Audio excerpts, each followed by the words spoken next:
5h30 en temps universel, 6h30 à Brazzaville, 7h30 à Paris. Anne Campner nous a rejoint pour le Journal Afrique. Bonjour Anne. Bonjour Marie, bonjour à tous. Les débats doivent reprendre tout à l'heure à Brazzaville pour essayer de ramener la paix en Centrafrique. L'objectif est d'obtenir un engagement de la part de la Seleka et des milices anti-Balaka pour qu'elles mettent fin aux violences.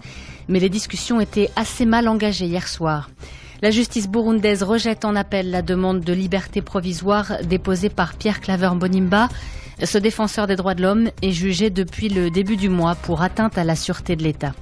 Des centaines de migrants illégaux ont été secourus par l'Italie en mer Méditerranée. Nouvel afflux de clandestins auquel les autorités italiennes ont du mal à faire face. Elles souhaiteraient être davantage soutenues par l'Union européenne. La première journée de débat à Brazzaville s'est terminée sur une impasse. Les anciens rebelles de la Seleka ont réclamé une partition de la Centrafrique en expliquant que les musulmans ne pouvaient pas vivre tranquillement dans de nombreuses régions du pays. Selon le chef de la délégation, ils ne sont tolérés que dans le nord. Mauvais départ donc pour ce forum de Brazzaville qui est censé aboutir à la fin des violences dans le pays. C'est une étape indispensable, selon le président congolais, avant de pouvoir travailler à la transition politique. Denis Sassou Nguesso a expliqué hier qu'il fallait agir très rapidement pour rétablir le calme. Nous considérons Brazzaville comme la première étape d'un long processus qui se déroulera, je l'ai déjà dit, chez vous. Il nous fallait procéder ainsi. Dans moins de 2 mois, la MINUSCA prendra le relais de la force sous conduite africaine, la MISCA. À l'approche de cette échéance, il nous faut accélérer le calendrier de la stabilisation du pays. Il nous faut obtenir et engager le désarmement des groupes qui combattent. Il nous faut des engagements pour conduire à son terme cette transition de manière pacifique et consensuelle. Le président congolais qui compte donc amener les milices anti-Balaka et les ex-rebelles de la Seleka à stopper les violences. Des mesures de désarmement des groupes armés, il y en a déjà eu, mais les affrontements et les exactions se sont poursuivis en Centrafrique. La chef de l'État veut quand même croire que les choses seront différentes cette fois-ci. Catherine Samba-Panza l'a expliqué hier lors de la première journée de ce Forum pour la paix. Les obstacles à l'application des précédents accords ont été clairement identifiés et concernent principalement l'amnistie générale et systématique, l'absence de mesures contraignantes, l'absence de mécanismes de gestion des ressources allouées au suivi et à la prime à l'impunité sous diverses formes. Je formule le vœu que des dispositions soient prises afin que les accords qui seront signés à Brazzaville ne connaissent pas le même sort que les précédents. Les débats se poursuivent donc aujourd'hui et demain à Brazzaville. Si vous voulez intervenir sur cette question, appel sur l'actualité tout à l'heure. Voilà, 8h10, temps universel, c'est Zéphirin Quadio qui vous accompagnera. Vous pouvez vous exprimer au 33 9 693 90, nous dire ce que vous attendez de ce forum de Brazzaville. De nouvelles expulsions de ressortissants de République démocratique du Congo installés à Brazzaville. Plusieurs associations affirment que plus de 13 000 personnes sont rentrées chez elles ces 2 dernières semaines. La moitié explique avoir été expulsée, les autres sont partis par crainte de violence. Depuis le début du mois d'avril et le lancement d'une grande opération policière à Brazzaville, environ 130 000 Congolais de RDC ont quitté le Congo voisin. La justice sud-africaine a décidé de reporter le procès des 20 Congolais jugés pour avoir voulu renverser le président Kabila. Tous sont opposants au régime de Kinshasa. Ils avaient été arrêtés il y a quasiment 1 an et demi après une longue enquête de la police sud-africaine. Depuis, ils dénoncent une machination politique, tout comme une trentaine de leurs partisans qui étaient venus les soutenir hier au tribunal. Lisa Fabien. Les 20 rebelles congolais présumés sont arrivés au tribunal de Pretoria dans un fourgon blindé, escortés par des policiers lourdement armés, un dispositif de sécurité exceptionnel pour ce procès sous tension.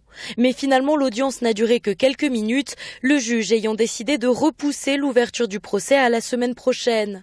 Étienne Kabila, l'un des accusés, vient de prendre une nouvelle avocate. Celle-ci a demandé un délai pour étudier le dossier. Ce report laisse un peu de temps à la défense qui souhaite préparer aurait de nouveaux recours.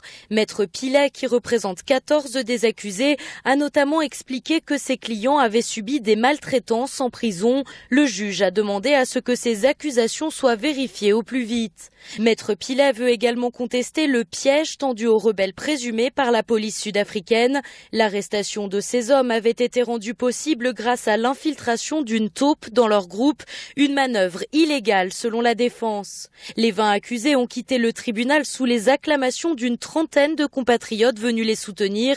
Leur procès reprend lundi prochain. Lisa Fabian, Pretoria, RFI.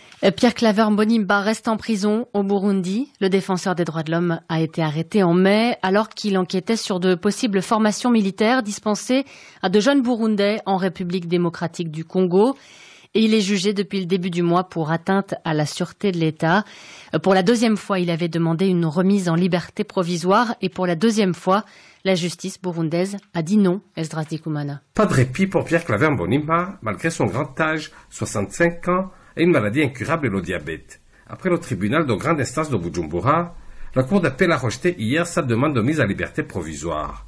Le plus célèbre défenseur des droits humains du Burundi restera donc en prison jusqu'à la fin de son procès, dont la date de reprise n'a pas encore été fixée. C'est une décision inacceptable, injuste, mais nous ne pouvons que nous incliner, a réagi Maître Antoine Zobandora, un de ses avocats.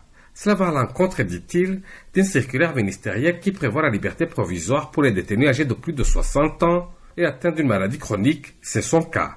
Le ministère public, lui, se dit satisfait de cette décision. Cela va éviter que le détenu ne récidive ou n'échappe à la justice, a commenté Arkade Nibuwona, procureur de Bujumbura. Mbonimpa est poursuivi pour atteinte à la sûreté intérieure et extérieure de l'État, faux usage de faux. Il avait dénoncé des entraînements paramilitaires que suivraient de jeunes du parti au pouvoir dans l'est de la RDC. Il risque 5 ans de prison, malgré une forte mobilisation nationale et internationale en faveur de sa libération. Esdras Dikumana, Bujumbura, RFI. Il est 5h37 en temps universel. On en parle dans la suite de ce journal. L'arrivée de 1800 migrants en 3 jours sur les côtes italiennes, la sécheresse dans le nord du Niger qui touche de plein fouet les éleveurs, et puis le 20e anniversaire de l'arrivée au pouvoir de Yahya Jammeh en Gambie. Mais d'abord, le Cameroun.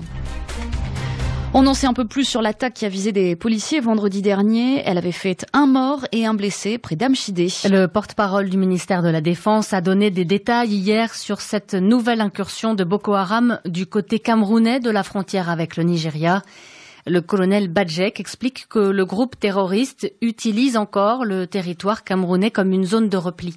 Amchidé, c'est un gros poste de douane et non loin de là, à quelques 4 kilomètres. Il y a un contrôle de routine effectué par la police et ayant intercepté un individu, au moment de l'interception, il y a un tir qui vient du côté de la frontière. Le policier meurt étant atteint de plein fouet. Ils étaient à 2 et le deuxième policier a fait usage de son arme.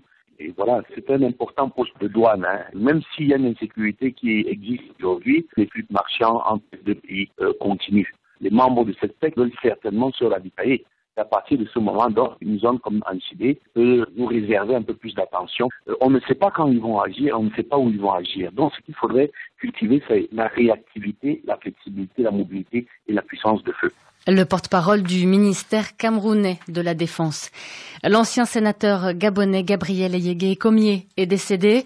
Il avait beaucoup fait parler de lui l'an dernier. Il avait alors été accusé d'avoir ordonné l'assassinat d'une jeune fille pour du fétichisme. Son immunité parlementaire avait été levée pour permettre un procès pour crime rituel. Mais la justice avait finalement prononcé un non-lieu et Gabriel Eyégué-Comier avait été libéré en mars après 9 mois de prison.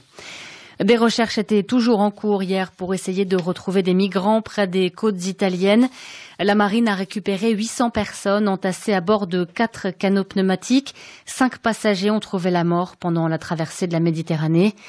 Ceux qui ont pu être secourus l'ont été dans le cadre de l'opération Mare Nostrum, lancée en octobre 2013 pour mieux surveiller les côtes et aussi pour mieux aider les clandestins. Ces dernières semaines, les tentatives d'immigration illégale se sont multipliées. En 3 jours, l'Italie a secouru presque 1800 clandestins. Mais l'Union européenne, elle, ne fournit pas beaucoup d'aide. Jean-Philippe Dedieu est historien, sociologue des migrations.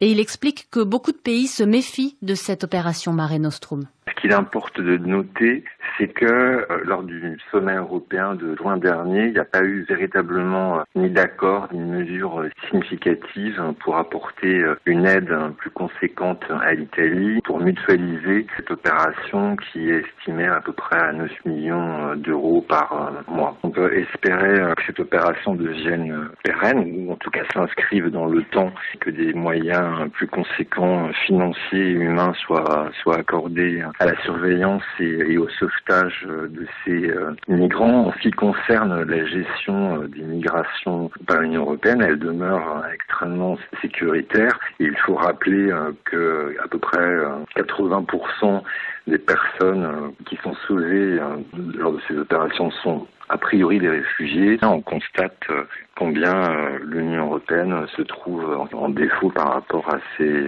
engagements rhétoriques et à ses devoirs. Jean-Philippe Dedieu, spécialiste des migrations à l'école des hautes études en sciences sociales. Les éleveurs du nord du Niger font face à une situation de plus en plus critique. La pluie n'est toujours pas arrivée, les champs se dessèchent, le bétail n'a plus rien pour s'alimenter, il n'y a que du sable dans la région d'Agadez. Ce sont les vaches qui sont les plus touchées et les conséquences sont évidemment très lourdes pour les éleveurs. La situation est beaucoup plus critique dans les zones d'Adar-Bisnat, Ingal et Tirozérine. Là-bas, une vache peut se vendre à moins de 2000 francs CFA. Souvent, les bouchers n'en prennent même plus tellement qu'elles sont mourantes. Il en est de même pour les petits ruminants. Cela est la conséquence de la saison des pluies qui tarde à s'installer. Les animaux n'ont donc rien à brouter. Situation que le ministre de l'élevage est venu constater lui-même. Suite à sa visite, une opération de déstockage du cheptel vient d'être lancée ce dimanche par des équipes envoyées sur le terrain. Elle consiste pour l'État à acheter auprès des éleveurs les animaux les plus affaiblis. Les caprins et les bovins sont ainsi achetés à 50 000 francs CFA à l'unité et les petits ruminants à 10 000 francs CFA. Avec ces revenus, les éleveurs peuvent se procurer des aliments pour bétail à des prix largement revus à la baisse pour la circonstance. Mais les 1000 tonnes d'aliments pour bétail acheminés sur Agadez sont très en deçà des besoins, évalués à quelques 3400 tonnes pour cette période de crise. Ralou Ahmed Saleh, Agadez, RFI. Cela fait 20 ans que Yahya Jammeh est au pouvoir en Gambie. Il était lieutenant quand il a renversé Daouda Diawara en 1994. À l'époque, beaucoup espéraient un changement et des réformes. Mais aujourd'hui, Yahya Jammeh a mis en place un système qui verrouille les libertés. De nombreux opposants et journalistes ont disparu ou bien ont été obligés de quitter le pays. L'ancien ministre Amadou Sakred Njane parle de lui comme d'un être délirant et brutal. Aujourd'hui en exil, cet ex-ministre demande l'aide de la communauté internationale pour obtenir un changement de régime. On n'est pas du tout désespéré. Après tout, pour Kadhafi, ça a bien mis 20 ans. On sait qu'un jour, les choses vont changer en Gambie. Après 20 ans, les Gambiens n'en peuvent plus. Les gens ont de moins en moins peur. Et c'est la peur qui est le fondement du système. Donc, si la peur disparaît, le régime disparaîtra. Nous demandons à la communauté internationale de prendre des sanctions ciblées, geler les avoirs des dignitaires, les empêcher de voyager. Il faut que la communauté internationale exige de Yahya Jammeh qu'il respecte les droits de l'homme. C'est vrai que la Gambie est un petit pays, il n'y a pas de ressources naturelles, mais il faut que la communauté internationale se tourne vers nous et se mobilise pour nous aider. C'est une question de devoir moral pour l'Occident de mettre fin à cette répression. L'ancien ministre gambien Amadou Sakred Njane au micro de notre correspondante au Sénégal. Enfin, en football, retour sur la belle performance des jeunes Gabonais en éliminatoire pour la prochaine CAN des moins de 17 ans. La rencontre contre les Éthiopiens dimanche s'est soldée par un match nul, 0 partout. Mais c'est très positif pour les Gabonais qui n'avaient bénéficié que de 6 jours de préparation. Leur sélectionneur, Patrick Ayé-Assoumo, est content. Je reconnais quand même que je n'attendais pas de ces jeunes-là faire une prestation telle que contenait l'équipe éthiopienne à domicile avec le soutien de leur public. 0-0, un gros match de la part de ces jeunes garçons qui ont joué pour la plupart leur premier match à ce niveau. Et il y a aussi un petit détail, les joueurs éthiopiens, quand vous les regardez, sont quand même un peu plus âgés que les nôtres. Maintenant à domicile, on va tout faire pour attaquer au match retour à Libreville, parce qu'il n'y a pas d'autre solution. Il faut attaquer pour faire le résultat. Le sélectionneur des cadets gabonais. Restez sur RFI tout de suite, vous retrouvez Marie Casadebé. C'était le journal d'Anne Kantner.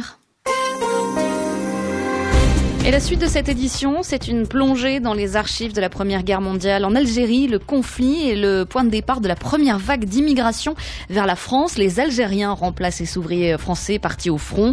C'est ce que nous racontera notre correspondante à Alger dans quelques minutes. On s'arrête avant cela un peu plus à l'est, en Tunisie, où mercredi dernier, 15 soldats ont été tués dans une attaque. C'était sur le mont Chambi, près de la frontière algérienne. L'armée y traque en vain depuis 2 ans des mouvements djihadistes. Quelques semaines plus tôt, la résidence du ministre de l'Intérieur à Kasserine était la cible d'un assaut revendiqué par AQMI. Alors en réaction, le Premier ministre Mehdi Djoma a annoncé cette semaine des mesures. Fermeture des mosquées qui échappent au contrôle du ministère des Affaires religieuses. Fermeture également des radios et télés qui relaient les appels au djihad. Pour mieux comprendre le contexte de cette politique, Bélir Nabli est l'invité de la rédaction. Il est directeur de recherche à l'IRIS, l'Institut des relations internationales et stratégiques. Il répond aux questions de Nathalie Amar. Bélir Nabli, bonjour. Bonjour. Diriez-vous que depuis 2011, l'islamisme radical a prospéré en Tunisie ? Il existait, mais de manière souterraine. Le régime de Ben Ali ne lui permettait pas de pouvoir se manifester sur la voie publique. Alors, il ne faut pas oublier que Ben Ali, avant d'être président de la République tunisienne, il a été ministre de l'Intérieur de Bourguiba et il s'était fait remarquer précisément par sa capacité à neutraliser les forces islamistes qui, dès le début des années 80, avaient tenté de déstabiliser le régime tunisien. Que s'est-il passé donc à la chute de Ben Ali ? Ce qui s'est passé, c'est qu'il y a eu un espace de liberté pour les progressistes, mais aussi pour les salafistes qui ont vu dans la révolution un moment opportun pour eux de pouvoir, enfin, entre guillemets, s'exprimer et faire montre de leur force. En même temps, il faut souligner qu'il y a eu un pari. Ennahda avait parié sur sa capacité à intégrer ces salafistes dans le jeu politique tunisien post-révolutionnaire. Autrement dit, il y a eu une certaine clémence vis-à-vis de leurs manifestations. Et au lieu de jouer la carte de la fermeté, Ennahda au pouvoir a au contraire laissé passer d'une certaine manière un certain nombre d'excès. Ce pari est un échec. Le gouvernement actuel affirme qu'une centaine de mosquées sont concernées par ces excès, ces appels au djihad sur les quelques 2000 que compte la Tunisie. Ça vous semble correspondre effectivement à une proportion juste ? En avançant ces chiffres, le pouvoir montre également son incapacité à véritablement maîtriser ce type de données. C'est une manifestation de faiblesse du pouvoir qui est vraiment incapable depuis le début de la transition, depuis donc 2011, de neutraliser toute manifestation excessive, tout appel au meurtre. Il y a eu des appels au meurtre et il faut reconnaître qu'il y a eu au moins 2 assassinats politiques qui ont été signés de facto par des personnes issues des mouvements salafistes tunisiens et qui, de ce fait, ont déstabiliser le processus de transition lui-même. Le gouvernement de Mehdi Djoma à la fois effectivement manie le bâton avec les mesures d'interdiction qu'on évoquait tout à l'heure, mais aussi la carotte avec ces propositions d'amnistie qui ont été faites il y a quelques mois, un peu à la manière de ce qui s'est fait en Algérie. Qu'en pensez-vous ? Ce type d'initiative ou de proposition vise notamment les Tunisiens qui ont eu l'expérience du djihad en Syrie et qui commencent à revenir en Tunisie. Et leur retour pose forcément problème, leur réinsertion sociale pose question. Manifestement, un certain nombre d'entre eux ont opté pour une forme de djihad local autour du mont Chambi notamment, sachant que le djihadisme dans la région est incarné par AQMI et le leadership qu'il a réussi à imposer dans toute la région. Le gouvernement prend le risque de manifester à nouveau une forme de faiblesse face à un phénomène qu'il ne sait pas combattre efficacement. Malheureusement, effectivement, par ce type d'initiative ou de proposition d'amnistie, il donne l'impression de capituler a priori avant même d'avoir mené un combat de longue haleine. Ce n'est qu'au terme d'un compromis politique que la guerre civile en Algérie a pu prendre fin. Les forces de sécurité tunisiennes sont apparues dépassées, notamment lors de l'attaque de Kasserine au mois de mai. Pourront-elles se passer notamment de l'Algérie pour parvenir à lutter contre ces mouvements du Mont Chambi? Cette armée est mal préparée et elle est mal équipée. Double déficit de compétences et de moyens matériels. Ça souligne d'autant plus la nécessité d'une coopération militaire avec les forces algériennes. Une coopération qui existe déjà, mais dont on peut également souligner la relative inefficacité jusqu'à maintenant. La frontière entre les deux pays existe. Les forces djihadistes savent jouer de cette frontière qui n'a pas de sens pour eux, mais qui en a pour les deux États. Autrement dit, plutôt que de coopérer, peut-être qu'à un moment donné, il faudrait imaginer une force commune intégrée entre les forces algériennes et tunisiennes pour être plus efficaces dans leur lutte contre le terrorisme. Bélir Nabli, merci. Ce directeur de recherche à l'IRIS, l'Institut des Relations Internationales et Stratégiques, était avec Nathalie Amar. Marie Casadebé. Les grands titres de l'actualité internationale à 7h51 heure de Paris. L'armée israélienne annonce la mort de 2 de ses soldats à Gaza et ce matin encore 7 Palestiniens ont été tués dans des raids aériens. Parallèlement, les efforts diplomatiques s'intensifient pour tenter d'arracher un cessez-le-feu entre Israël et le Hamas. Le patron de l'ONU, Ban Ki-moon, et le chef de la diplomatie américaine, John Kerry, sont arrivés hier soir au Caire. Après 14 jours de bombardement, plus de 570 Palestiniens ont été tués. Et les suites du crash du vol MH17 dans l'est de l'Ukraine, la Malaisie a récupéré les boîtes noires de l'appareil. Les corps des victimes ont enfin quitté la zone de la catastrophe. Ils seront examinés à Kharkiv, ville contrôlée par l'armée ukrainienne, avant d'être transférés aux Pays-Bas. Les séparatistes pro-russes annoncent un cessez-le-feu dans un rayon de 10 km autour du site du crash pour faciliter l'enquête. On devrait connaître aujourd'hui le résultat officiel de la présidentielle en Indonésie. D'après les résultats provisoires, le gouverneur de Jakarta, Joko Widodo, est en tête, mais son rival dénonce des fraudes. En France, responsables politiques et religieux font front commun contre l'antisémitisme après les violences de dimanche à Sarcelles en banlieue parisienne. En marge d'un rassemblement pro-palestinien interdit, plusieurs centaines de personnes se sont réunies pour une soirée de prière multiconfessionnelle. Et puis du cyclisme avec la 16e étape du Tour de France. Aujourd'hui, c'est la plus longue de la course, 237 km entre Carcassonne et Bagnères de Luchon dans le sud-ouest, dans les Pyrénées. L'Italien Vincenzo Nibali est toujours maillot jaune pour l'instant. Il y a 100 ans éclatait la Première Guerre mondiale, un conflit qui marque en Algérie le début d'une première grande vague d'immigration vers la métropole, car à l'époque, l'Algérie fait partie de la France. La guerre vide les usines de ces ouvriers français. Les autorités vont donc chercher de la main-d'œuvre de l'autre côté de la Méditerranée. Et Lila Berato, notre correspondante à Alger, signe ce matin ce nouvel épisode de notre série consacrée à la Première Guerre mondiale vue d'Afrique. Avant 1914, ils ne sont que quelques milliers de travailleurs immigrés algériens en France. La guerre et le besoin de main-d'œuvre vont changer la donne. À l'époque, les journaux d'Alger parlent déjà de ces travailleurs, des Kabyles pour la plupart. Philippe Hoffman, professeur d'histoire au lycée français d'Alger, a pu retrouver les archives de ces journaux.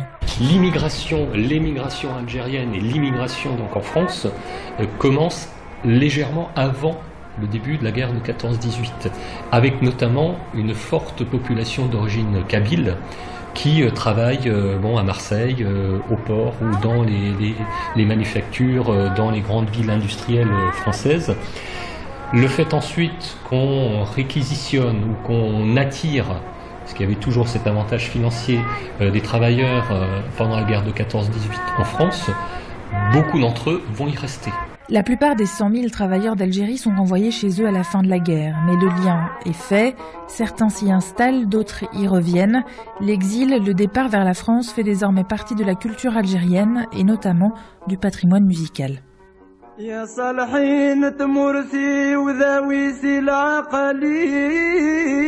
Ceux qui traversent la mer pour le travail s'installent de plus en plus régulièrement en France. L'immigration devient partie intégrante de la société, plus spécifiquement en Kabylie. Hassan Wali, journaliste, est originaire de la région de Tizi Ouzou. Les générations d'immigrés se renouvellent de manière régulière. Ça continue encore. Ceux qui étaient partis en France les années 40, les années 50, les années 60, les années 70 maintenant arrivent à l'âge de la retraite. Donc la plupart d'entre eux rentrent en Algérie. Il y a une nouvelle vague d'immigration, ça touche essentiellement les étudiants. Avant, dans le temps, les départs massifs vers la France, c'était un déchirement pour les familles. Maintenant, c'est les familles qui poussent leurs enfants à immigrer parce qu'ils savent qu'au retour, ils participent de manière considérable à la vie de la famille. Ce siècle entier d'immigration a participé à la création de la France d'aujourd'hui. Ils sont environ 1 million à posséder une carte d'identité algérienne et à vivre en France. Leïla Berato, Alger, RFI. Le prochain épisode de notre série demain à la même heure. À 10h10, temps universel, Emmanuel Bastide va s'intéresser aux mères célibataires, à la galère du quotidien. Comment vivent les mamans solo aujourd'hui? Quels sont leurs problèmes au quotidien? N'hésitez pas à témoigner à 10h10 TU dans 7 milliards de voisins. Sur le thème « Les défis de la bancarisation en Afrique », le magazine Forbes Afrique organise le 25 juillet à Brazzaville le forum Forbes Afrique 2014. Forum Forbes Afrique, le rendez-vous africain des décideurs internationaux.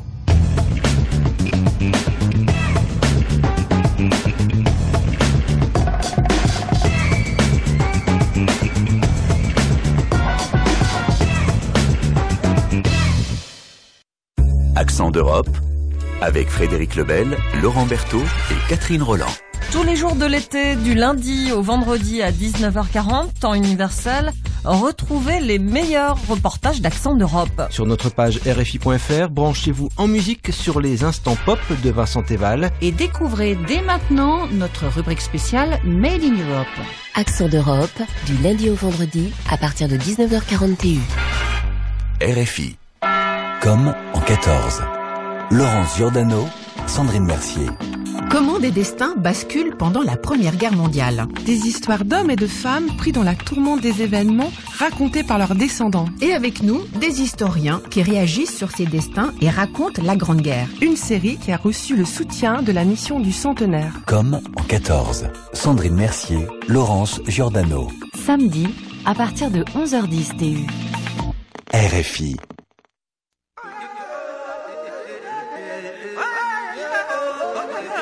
La voix de Freddy Massamba, un artiste talent RFI, il est soutenu par la Radio du Monde. Ce Congolais de Pointe-Noire est un ancien membre des Tambours de Brazza. En solo, il s'impose aujourd'hui comme l'une des plus grandes voix de la soul africaine. Unity est l'un des titres de son deuxième album intitulé Makassi.